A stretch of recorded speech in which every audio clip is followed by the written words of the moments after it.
नेपालमा हुँदा नि म मम्मीहरूलाई खालि सेलरोटी बनाइ माग्थेँ। अनि आज चाहिँ म आफैले सर्टकट प्लानिङ गरेर सेलरोटी बनाउन गइरहेको छु।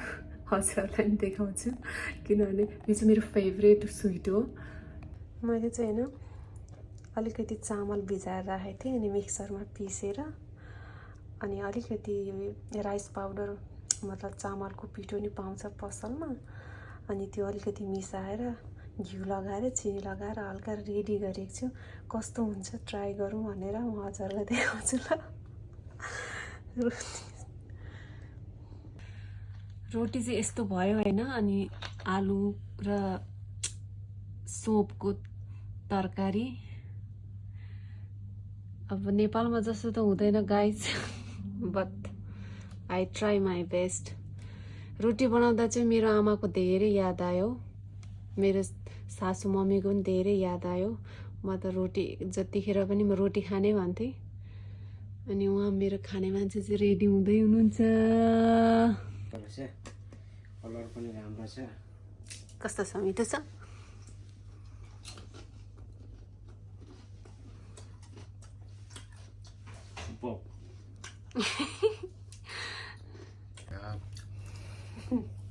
सब्जी देख्दै जा मिठो हो। सेलरोटी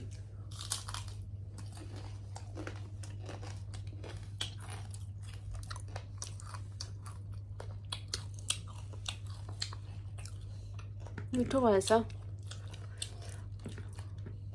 मलाई सोपको साग चाहिँ एकदम मन पर्ने भएर है अनि आज क्यारिफोरबाट लिएर आएर हल्का नयाँ के बनाऊँ भनेर बनाएको। एकदम मिठो भएको छ।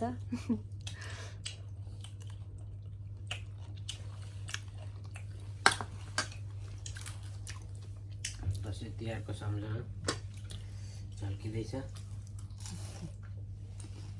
रोटी चाहिँ अलिक क्रन्ची क्रन्ची भएछ। यहाँ अलिक गाह्रो हुँदो रहेछ, दाउरामा पकाए जस्तो नहुने। ग्यास एकदम धेरै स्लो। मिठो भयो भन्दै हुनुहुन्छ। रोटी